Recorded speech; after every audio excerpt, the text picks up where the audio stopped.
말씀 상황 보게 되면 분위기가 안 좋아요. 이 사울 왕이 화가 나 있거든요. 왜 화가 나 있을까요? 이유는 그렇습니다. 다윗이 블레셋 장수 골리앗을 쓰러뜨리고 그로 인해서 이 이스라엘이 블레셋을 크게 이길 수 있었거든요. 그런데 이게 이제 승리하고 군대들이 돌아올 거 아닙니까? 돌아올 때 다윗과 군대들을 열렬히 환영했어요. 근데 그런 와중에 여인들의 노랫소리가 문제가 되었습니다. 자, 여인들이 노래하기를 7절 보시면 여인들이 뛰놀며 노래하여 이르되 사울이 죽인 자는 천천히요 다윗은 만만히로다 라고 그렇게 노래합니다. 그러니까 언뜻 보기에도 뭔가 비교를 하고 있죠. 사울 왕은 전쟁에서 수천 명을 죽였는데 다윗은 전쟁에서 수만 명을 죽이는 사람이다. 물리치는 사람이다. 어떻습니까? 숫자만 봐도 누가 더 세죠? 다윗이 더 강한 장수라는 분위기가 있죠. 뜻이죠. 사울은 바로 이 말에 꽂혔어요. 이 말에 딱 그냥 머릿속에 딱 담겨진 거예요. 아니 이스라엘 왕인 나에게는 수천이라 말하고 저 소년 다윗에게는 만만을 돌려? 사울 안에는 시기하는 마음이 생겨나기 시작했어요. 싹이 트기 시작했습니다. 게다가 저 정도로 사람들에게 인기가 많을 정도면 이제 나라도 차지하겠네? 사울은 시기심을 넘어 두렵기까지 했습니다. 그날 이후로 사울은 다윗을 주목했다라고 얘기해요. 우리 9절 말씀 한번 읽겠습니다. 9절 시작. 그날 후로 사울이 다윗을 주목하였더라. 이 주목했다는 건 단순히 눈여겨본 정도가 아니라 시기와 질투가 가득한 눈으로 계속 지켜보는 것을 말해요. 한번 생각해 보죠. 누군가가 너무 미워서 시기심과 질투심을 가지고 계속 주목하고 바라보는 그 사람의 마음은 편할까요? 괴로울까요? 당연히 괴롭겠죠. 누군가를 계속 원한과 미움을 가지고 계속 바라보는 그 사람 마음이 천국이 될 수 없어요. 오히려 지옥 같은 마음이 되죠. 때문에 이처럼 시기와 질투로 가득한 마음은요, 급기야는 마귀의 놀이터가 되고 말아요. 왜냐하면 이 시기심과 질투심, 이 악한 마음이야말로 마귀가 제일 좋아하는 먹잇감이기 때문이에요. 늘 말씀드리지만 파리가 꼬이는 이유는 쓰레기가 있기 때문이에요. 파리를 잡을 게 아니라 쓰레기를 치워야 되잖아요. 그런 것처럼 마귀는 냄새를 맡습니다. 우리 안에 시기심과 질투와 그 악한 마음을 냄새 맡고 틈을 타요. 아니나 다를까 사울의 그 지옥 같은 마음을 악한 영이 지배하게 되었다라고 말씀하십니다. 10절 중반까지 보시면요, 그 이튿날 하나님께서 부르시는 악령이 사울에게 힘있게 내림에 그가 집안에서 정신없이 떠들어댔다고 합니다. 악령이 사울을 괴롭혔어요. 그러니까 사울은 집에서 고래고래 소리를 지르면서 완전히 미친 거죠. 떠들어댔습니다. 여기서 짚고 넘어갈 게 하나님이 부리시는 악령이라는 말을 좀 우리가 오해해서는 안 되는데, 이것은 하나님께서 악령에게 사울을 괴롭혀 라고 지시하셨다거나 그런 의미가 아니에요. 더구나 선하신 하나님께서 악을 주도하신다? 그건 안 돼. 논리적으로 맞지 않죠. 그래서 하나님께서 부리시는 악령이라는 건요, 이 악령조차도 온 우주 만물을 주관하시는 하나님의 주권 아래에서 일시적으로 허용된 권세를 말해요. 이제껏 하나님의 영이 사울을 보호하셨어요. 근데 그 보호막이 거두어지고 하나님의 영이 떠나니까 마치 보호막이 딱 거두어졌을 때에 악이 틈타는 거죠. 그래서 악한 영이 사울을 지배하기 시작합니다. 그 사울은 그야말로 제정신이 아닌 거예요. 급기야는 이렇게 자기를 위해서 수금을 타고 있는 다윗을 향해서 창을 던집니다. 다윗이 2번이나 피했대요. 죽이려고까지 했어요. 그야말로 사울의 마음은 악령의 놀이터가 됐어요. 악령의 놀이터. 자, 이것은요, 오늘 우리에게 주시는 경고이기도 해요. 우리도 우리 안에 어떤 오물과 같은 마음들을 계속 품고 있게 되면 그것은 악령에게 먹잇감을 내어주게 되는 것이고, 그것이 악령의 놀이터가 될 수 있다는 거예요. 예, 물론 우리는 예수 그리스도를 믿을 때 성령이 거하시는 거룩한 성전된 줄 믿으시길 바랍니다. 그런데 예수님 당시에도 그 거룩한 성전에 장사하는 사람 들어와, 돈 매매하는 사람 들어와, 그리고 또 뭐 거기 양이나 염소며 막 울음소리 나고 염소 똥냄새 나고 막 그 성전 어떻게 하십니까? 예수님이 다 말끔히 청소하시잖아요.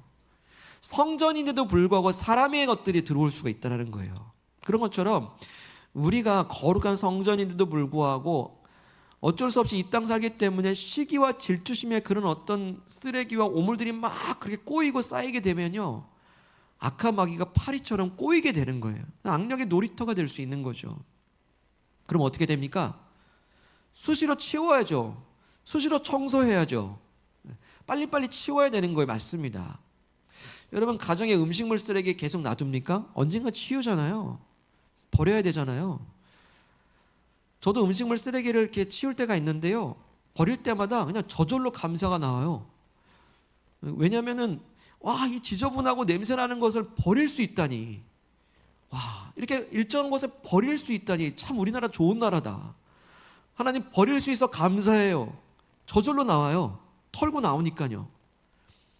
우리의 죄를 버릴 수 있는 게 얼마나 감사한지 몰라요. 예수님께 우리의 죄를 털 수 있다는 게 얼마나 감사한지 몰라요. 예수님께서 다 받아주지 않습니까? 그 은혜더라고요. 그래서 우리가 쓰레기가 생기는 건 어쩔 수 없지만 그 생활 쓰레기들을 그날그날 바로바로 치워야 되는 거거든요. 그래서 우리는 계속해서 거룩함을 유지해야 됩니다. 깨끗함을 유지해야 돼요. 안 그러면 마귀의 밥상을 차려줄 거예요.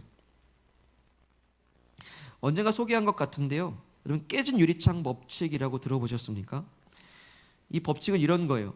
만일 한 건물의 유리창이 깨진 채로 방치되어 있다면 다른 유리창들도 곧 깨질 확률이 높다라는 게 이 법칙이에요. 이것은 미국의 범죄학자인 조지 켈링이 처음 제안한 건데요, 범죄학자이기 때문에 왜 도시가 범죄 도시가 되는가 봤더니 환경에 있었던 거예요. 그 사람들 심리에는요, 유리창이 딱 하나 깨져 있는데 그게 바로 고쳐지지 않고 방치가 되면 이 동네는 유리창이 깨져도 그냥 놔두는 곳이구나, 창문 깨도 좋다는 신호를 준대요. 그래서 그 다음 창문이 깨진대요. 왜? 아무도 그걸 고치는 사람이 없으니까요. 여러분, 그 화장실에 가면은 때론 그 일회용 컵 가지고 들어갈 때 있잖아요. 그러면 세면대 위에 일회용 컵이 막 두세 개 놓여져 있어요. 그럼 나도 거기에 나도 되는구나라고 생각하죠. 거리에 휴지가 없는데 휴지가 하나 떨어졌어요. 근데 아무도 치우지 않네요. 그러면 그 다음 휴지가 떨어져요. 이게 아무도 치우지 않는 곳이구나. 이런 담배꽁초는요, 꼭 거기만 있어요. 여기 피워도 되는 곳이구나. 그런 신호를 주거든요. 계속 더러워지는 거죠. 이렇게 뭔가 문제가 딱 하나 생겼을 때, 깨진 창문이 있을 때 그걸 즉시 수리하지 않고 방치되게 되면 범죄 도시가 되는 것처럼 우리 마음도 이 깨진 창문을 즉시 수리하지 않으면 마치 범죄 도시처럼 우리 마음이 악한 영의 지배력 안에 들어가게 된다는 거예요. 근데 지금 사울의 마음 상태가 꼭 그래요. 자, 여인들이 이렇게 다윗을 막 치켜 세워줍니다. 그럴 때 사울에게는요, 시기심의 돌과 질투심의 돌이 이 사울의 마음 창문 하나를 딱 깨트렸어요. 타격이죠. 나는 천천히고 죄는 만만이야? 막 시기심의 돌이 어떻습니까? 사람인지라 어쩔 수 없죠 뭐. 근데 그 돌이 마음 창문을, 사울의 마음 창문 하나 쨍그랑하고 깨트렸어요. 그럼 어떻게 해야 되죠? 그 다음은 털어버려야 돼요. 속히 고쳐야 돼요. 근데 그 반대 행동을 하는 사울을 봅니다. 뭐라고 그러죠? 계속 다윗을 주목했대 하는 거예요. 주목했다는 거죠. 계속 눈여겨봤다라는 거예요. 자, 생각해 보시죠. 시기가 나고 질투가 나는 사람들을 계속 보면 시기심이 사라집니까? 더 커집니까? 당연히 더 커지죠. 미운 사람을 계속 보면 미움이 사라지나요? 더 미움은 커질 수밖에 없어요. 그렇다면 사단이 그걸 보고 뭐라고 그러죠? 어떻게 하죠? 이 창문은 계속 깨질 창문이구나 하면서 사단이 그 다음 시기와 질투의 돌을 계속 던지는 거예요. 사단의 마음 창문이 하나, 둘, 세 개, 네 개 다 깨져가기 시작합니다. 왜죠? 미운 사람을 계속 주목했기 때문이에요. 나중엔 통제 불능 상태가 돼서 그 다윗까지 죽이려고 하는 거예요. 여러분, 미운 사람을 죽이려고까지 한다는 건 여러분 심각한 거 아닙니까? 그러면 어떻게 합니까? 깨진 창문을 즉시 수리해야 되잖아요. 어떻게 하면 될까요? 사울이 했던 방법을 반대로 하면 돼요. 사울이 미운 사람을 계속 주목했다면 그 창문을 고치는 방법은 그 주목하는 대상을 바꿔야 돼요. 그 주목하는 대상이 누굴까요? 바로 하나님께 그 즉시로 주목해야 되는 거예요. 사울은 더 이상 다윗을 주목하는 걸 멈춰야 돼요. 그리고 누굴 바라봐야 돼요? 하나님께 바로 주목하는 거예요. 대상을 바꿔야 돼요. 여러분, 누군가 미운데 내가 눈 가린다고 그게 미워지지 않는 게, 미운 마음이 사라지나요? 우리의 눈은 딱 보이는 게 있어요. 그래서 갑자기 안 본다고 해서 미움이 사라지는 게 아니에요. 보이는 대상을 바꿔야 되는 거지. 그래서 사람을 주목하지 말고 하나님께 주목을 계속 시선 전환을 바로 해야 되는 거예요. 그러면 어떻게 됩니까? 하나님과 나의 시선이 일치되게 될 때 하나님의 넉넉한 마음이 우리를 위로하시기 시작해요. 그 원한의 그 마음들, 그래서 원한 같은 사람만 보면 계속 보복의 마음만 커지는데 그 원수 갖고 싶은 마음을 하나님께 주목해 보세요. 하나님 뭐라고 하실까요? 대번?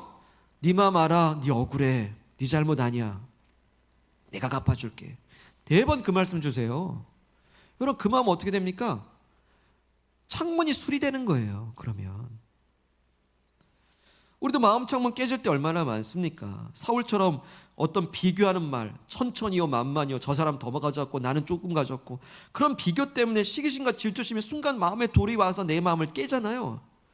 또 나로 하여금 죄를 짓게 만드는 어떤 생각과 유혹들이 내 마음을 향해서 돌을 계속 던져요. 그렇지만 창문 하나 깨졌다고 계속 깨뜨릴 겁니까? 그럴 수 없죠. 방치하면 안 돼요. 그 즉시로 질투의 대상인 사람을 주목하지 말고 오직 하나님을 주목하시기를 바랍니다. 바로 시선 전환해야 돼요. 그렇게 되면 악한 마귀가 그 다음 돌을 던지려고 했다가 틈이 없네, 고쳐졌네, 그러고서 돌을 내려놔요. 이게 마귀가 떠나가는 방법이에요. 마귀에게 틈을 주지 않는 방법이에요. 자, 이런 사울과 반대로 다윗은 어땠을까요? 다윗은요, 사울을 주목하지 아니하고 하나님을 주목했어요. 바로 그게 다윗이에요.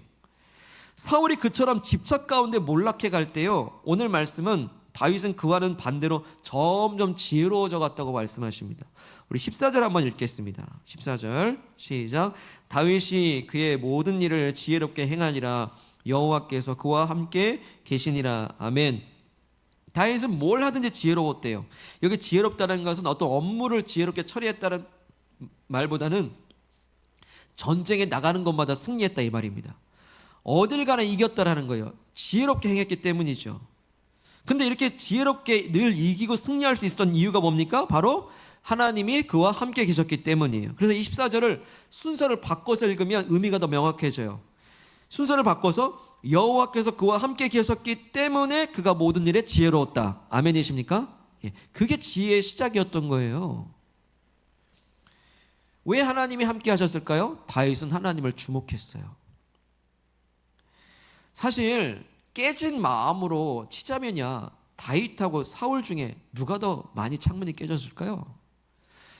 상처받아 문드러진 마음으로 치자면야 다윗하고 사울 중에 누가 더 문드러졌을까요, 여러분?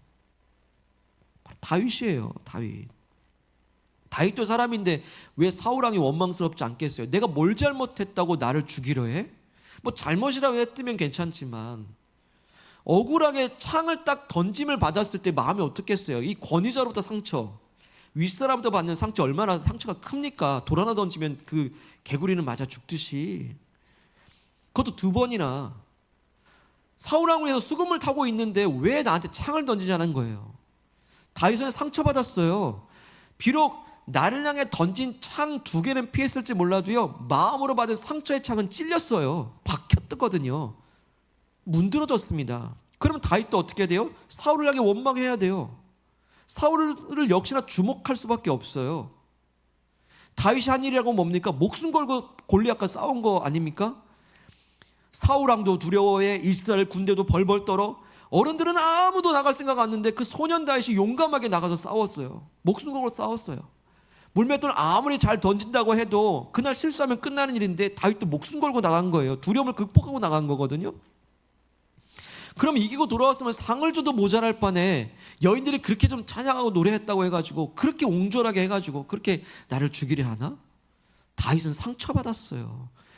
깨진 창문이 사울은 한 개면요, 다윗은요 수십 개가 깨진 거예요. 다윗은 산산이 부서졌죠. 하지만 다윗은 그렇게 상처받았다고 해가지고 사울을 주목하지 않아요.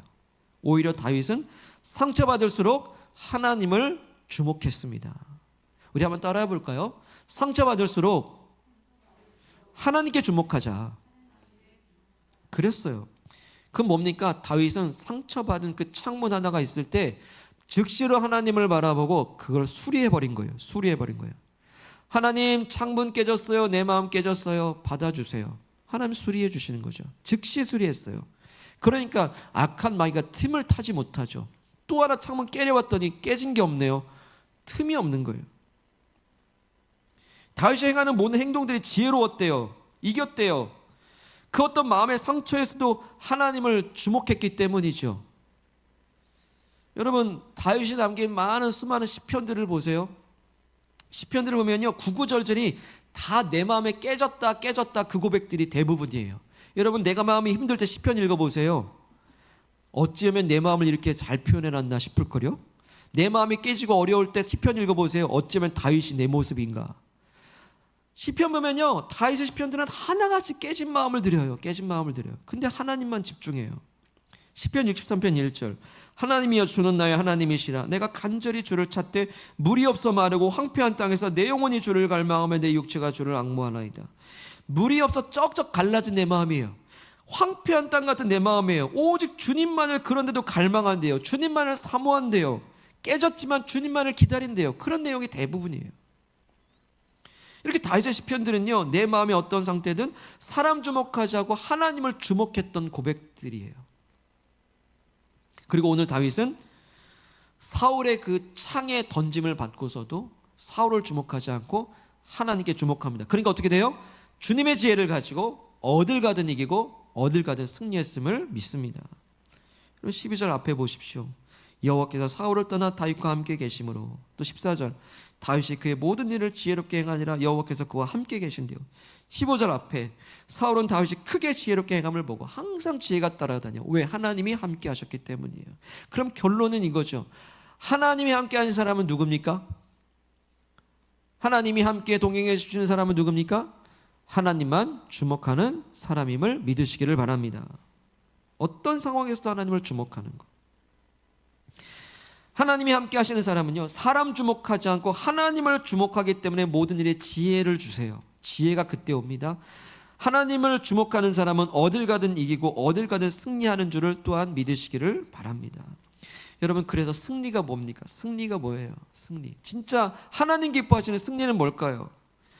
분명한 사실이 하나 있습니다. 하나님은요, 우리가 내 옆에 사람을 이겼다고 해서 하나님은 기뻐하시지 않더라고요.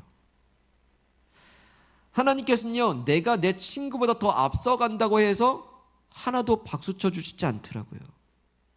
왜냐하면 하나님은 나와 내 옆 사람을 형제와 자매로 보시기 때문이에요. 그래서 천국도 나 혼자 가는 것보다 형제와 자매된 옆에 사람과 함께 손잡고 가는 걸 하나님 더 기뻐하시는 줄로 믿습니다. 그게 승리라는 거예요. 이게 진짜 이기는 거거든요. 그래서 우리의 싸움은요, 옆에 사람 고작 이기는 싸움 가지고 만족하면 안 돼요. 그건 싸움의 본질이 아니에요. 싸움의 대상도 아니고요. 옆에 사람은 싸움의 대상이 아니에요. 함께 천국까지 못하게 하는 악한 마귀가 우리의 싸움의 대상이지. 저도 자식 키워보니까요, 제일 기분 좋은 때가 형이 동생 챙겨주고, 동생이 형 챙겨주고, 오빠가 오빠 챙겨주고, 동생 챙겨주고, 서로 챙겨주는 형제 자매된 모습을 볼 때 가장 기뻐요. 만약 이 아이들이 커가면서 서로 경쟁하고 서로 시기하고 질투한다면 제 마음은 무너질 것 같아요. 하물며 하나님 아버지께서 우리를 한 형제로 자매로 부르실 때 옆에 사람이 이겼다고 혼자 좋아하고 있는 그 형제를 보면서 얼마나 안타까워, 그 사람은 얼마나 안타까워하실까요? 옆에 친구 눌러 경쟁에서 이겼고 내가 저보다 만만을 가졌다라고 그렇게 자랑삼아하는 그 사람을 하나님은 어떻게 보실까요?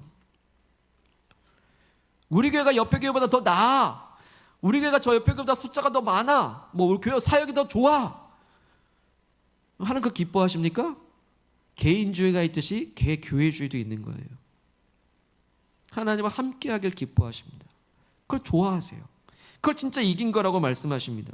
그리고 함께 하나님 나라를 누리라고 하시는 거예요. 이런 직장 생활이든 학교 생활이든 서로 동료들끼리 친구들끼리 경쟁 부추기고 서로를 이겨야 되는 그런 분위기 만들어 놓는 그런 직장 학교 한번 생각해 보세요. 얼마나 괴롭고 힘드십니까? 반면에 일터의 분주한 현장에도 불구하고 서로 챙겨줘요, 서로 돌아봐줘요. 성경 말씀대로 나보다 남을 더 존귀하게 여겨주는 그런 직장이 있으면 어떻습니까? 그런 학교면 어떻죠? 얼마나 행복한 직장이고 얼마나 행복한 학교가 되겠습니까? 그런 직장은 도태될까요? 그런 학교는 좋은 학교 못 보내나요? 하지만 세상이란 나라에서 아무리 이겨도요, 하나님 나라에서 패한다고 한다면요, 이건 이런 모습이에요. 전투에선 이기는데 전쟁에서 지는 거예요. 소규모 전투에선 이길지 몰라요. 근데 결국 따져보면 전쟁에서 졌네요. 이게 세상의 방식이에요, 여러분. 악한 사단 우리 눈은 계속 시야를 좁게 만들어서 옆에 사람만 싸워 이기게 만들어요. 그래서 고작해서 전투에서 이기게 만들어요. 근데 하나님 나라 전쟁에서 패하게 만들어요. 하나님과 상관없게 만들고 하나님 나라 법칙과 어긋나게 만들고. 오늘 사울이 그렇지 않습니까? 블레셋과의 전투에서는 이겼지만 하나님 나라 전쟁에서 패한 사람이 바로 사울이에요. 여러분 얼마나 안타까운지. 좀 사울이 여인들을 이렇게 사울은 천천히요, 다윗은 만만히요 그럴 때 그냥 사울이 그냥 넓게 마음을 가지고 허허허 한번 웃어버렸으면 얼마나 좋았을까요? 그리고 다윗과 어깨 동무 딱 하면서 그렇게 함께 입성했다면 얼마나 좋았을까요? 하나님 나라 누리는 거 아닙니까? 그게 진짜 승리죠. 그러면 왕을 더 칭송했을 거예요. 그 관대함을 보면서. 여러분 지금 여인들이 뭘 몰라서 이런 얘기를 한 줄 아십니까? 민심이 떠났음을 얘기해 주는 거예요. 이미 민심이 사울에게서 떠나서 다윗에게 향하고 있다는 걸 이 여인들이 의도적으로 지금 그 노래하고 있는 것이라고 얘기하기도 합니다. 그런데 사울이 그런 넉넉한 모습을 보여주면 얼마나 이 사울을 다시 봤을까요?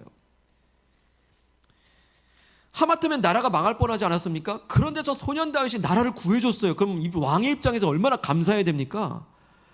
오히려 여인들의 속옷을 뺏어가지고 자기도 치면서 그래 네가 만만이다, 나는 천천히다, 와 너무 좋다 하면서 같이 춤추고 돌아왔으면 얼마나 하나님 나라가 그 현장에 이루어졌을까요? 왜 이렇게 용졸하고 옹졸하고 왜 이렇게 정말로 이 간장종지 같아가지고. 사울의 마음이 제 마음이에요. 사울의 마음이 우리 마음이에요. 왜 이렇게 그 하나만 보고 그렇게 우리는 그렇게 옹졸할까요? 그러다 보니 한 사람에게만 주목하니까 사단에게 내 옹졸한 마음을 놀이터처럼 내어주고 있지 않습니까? 그래서 사람을 주목한 사울의 마음은 악령의 놀이터가 되었다면 하나님을 주목한 다윗의 마음에는 하나님의 나라가 임했습니다. 오늘 이 그림을 잘 보시기 바랍니다. 수평의 시선과 수직의 시선이 있습니다. 시기심과 질투심이 있을 때에 내가 미워하는 대상만 계속 수평으로 바라볼 것이냐, 아니면 똑같은 어려운 마음이지만 수직을 가지고 하나님께 시선을 전환하고 하나님께만 주목할 것이냐. 오늘 말씀을 통해 우리의 마음 상태를 돌아보라고 하십니다. 내 마음 상태 어떻습니까? 요즘 내 마음의 창문은 어떻습니까? 지난 한 주도 사시면서 어떤 사람을 혹시 시기하고 질투하는 바람에 내 마음의 창문 하나가 똑 하고 깨져 있지는 않나요? 그래서 그 사람이 요즘 계속 신경이 쓰이고 마음에 거슬려서 주목되는 어떤 상사, 어떤 동료, 어떤 사람들이 있나요? 계속 주목이 됩니까? 아니면 사울왕이 던진 창처럼 내 마음에 비수를 꽂은 어떤 권위자, 어떤 상사, 어떤 사람에게 그렇게 마음의 상처를 받아서 언젠가는 되갚아야 주겠다고 그렇게 손을 꼭 쥐고서 그렇게 원수 갚을 날을 기다리고 있는가? 그래서 그러다 보니 내 마음 창문이 계속 깨지는 것도 모르고 그렇게 방치하고 있는 것은 아닐까요? 사람을 계속 주목하다 보니까 이제는 악한 마귀가 계속해서 시기와 질투심의 돌을 던지는지도 모르고 허용하고 있는 것은 또 아닐까요? 사람을 주목하면요 여지없이 집착이 생겨요. 사람을 주목하면 여지없이 옹졸해집니다. 경쟁심이 일어날 수밖에 없기 때문이죠. 혹시 내 마음이 내 옆에 사람 한 사람을 이기겠다고 조급해져 있지는 않습니까? 이제 주님께서 말씀하시기를 이제 사람이 아니라 하나님께만 주목하라라고 말씀하십니다. 사람이 아니라 하나님께 주목하실 때 좁아지고 집착된 마음이 하나님 나라 넓은 시야로 열리시기를 축복합니다. 사람 아니라 하나님께 주목하실 때 내 옆에 사람 하나 이기는 기쁨보다 내 옆 사람과 함께 하는 그 기쁨을 진짜 더 소중히 여기는 진짜 승리자가 되시기를 축복합니다. 사람이 아니라 하나님께 주목하실 때 시기심과 질투심의 돌을 던지려는 악한 마귀가 틈을 찾지 못하고 패배하며 떠나가는 진정한 영적 승리자가 되시기를 소망합니다. 사람이 아니라 하나님께 주목하실 때 다윗처럼 하나님이 함께하사 모든 일에 지혜롭고 어딜 가든 무슨 일 하든 승리하시기를 축복합니다. 오늘 주시는 말씀입니다. 다윗이 그의 모든 일을 지혜롭게 행하니라 여호와께서 그와 함께 계시니라. 오늘 저와 여러분들에게 주시는 하나님의 말씀입니다. 아멘. 사랑하는 여러분, 이 시간 기도할 때 내 마음 창문이 어디가 깨졌는지를 한번 살펴보시기를 바랍니다. 옆에 사람으로, 또 비교하는 말들 때문에, 또 어떤 사람 권위자로부터 들었던 말 때문에 내 마음의 창문이 이렇게 깨져 있습니까? 깨질 수는 있지만 방치하지 말라고 하십니다. 즉시 수리하는 길 오직 하나님께 주목하라라고 말씀하십니다. 이게 얼마나 큰 은혜인지 몰라요. 우리가 주목할 대상이 있다라는 게 얼마나 큰 은혜인지요. 사실 예수님 모르는 이들, 세상 사람들은 정말 안타까운 것은 자기 마음도 그렇게 미움과 시기로 있는 게 너무나 괴로운데 바라볼 대상이 없어서 계속 사람만 바라보고 그 사람에게 주목할 수밖에 없기 때문에 마음은 더 괴로워지는 거거든요. 근데 우리가 예수 믿고 너무나 감사한 것은 주목할 하나님이 계신다라는 거. 내 모든 마음들 마치 음식물 쓰레기를 버릴 곳이 있듯이 하나님께 내 마음의 창문에 깨진 것들을 다 맡겨드릴 수 있는 하나님을 주목할 수 있다는 게 얼마나 감사한 은혜인지요.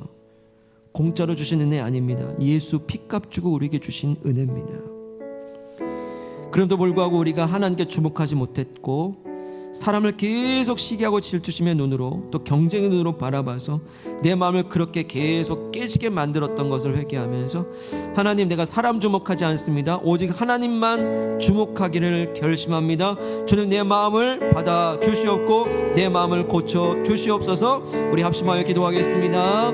할렐루야. 거룩하신 하나님 아버지, 하나님 계셔서 감사합니다. 하나님, 내 기도 받아주시니 감사합니다. 주목할 수 있는 하나님의 그 넓은 품을 허락하여 주시니 감사합니다.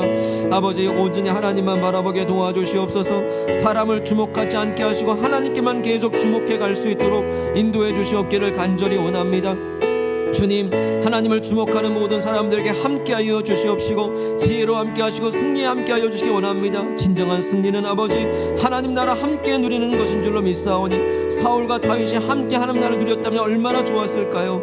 주님, 우리 마음을 다시 돌이켜 주셔서 우리가 함께 주님을 노래하며 함께 주님 나라 꿈꾸는 복된 하나님 나라 승리자들이 다 될 수 있게 하여 주시기를 간절히 원합니다.